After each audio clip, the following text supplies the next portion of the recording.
As many of nights started with my friend Skip, anything was possible.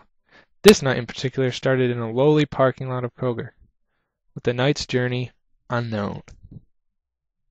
With not much to do on this quiet night in Lake Orion, Skip and I just decided to walk. Where, we were not sure.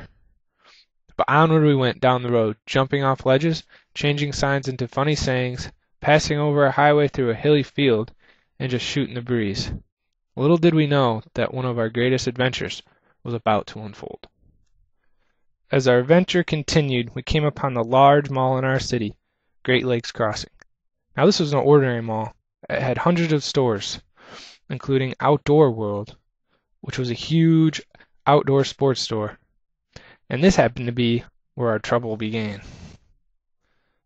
Outside of Outdoor World was a tree stand, which if climbed led right onto the roof. With boredom setting in and the already adventurous feel in the air, Skip began to climb the ladder. And behind him, of course, I climbed right up. As you could guess, it was a rush. We were on the roof of a giant mall. To some, it may seem a stupid move, but to us, it was another great adventure. It was as if we were on the top of the world, running and jumping off of all the different ramps and ledges, looking through the glass down at the big, huge mall. We now had a new perspective. It was as if the mall was our very own mountaintop. As we went to climb down, we suddenly realized security was walking back and forth at the site of our ascent. We now had no idea how we were going to get down. Thoughts began to race through our minds. Would we ever get down? Would we have to sleep on top of this concrete structure? And the worst of all, are we going to get arrested?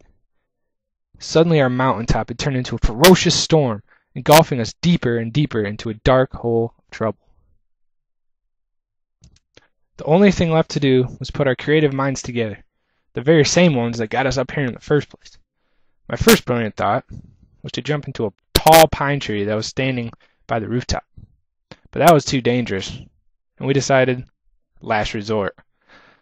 Then Skip thought to look for open doorways into the mall, but none were open, and we decided it was not a good idea to break into the mall.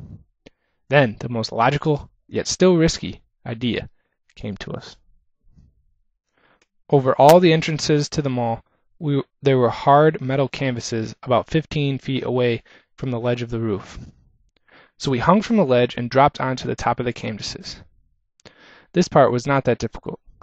The next step was to hang from that canvas and drop about 30 feet onto cement.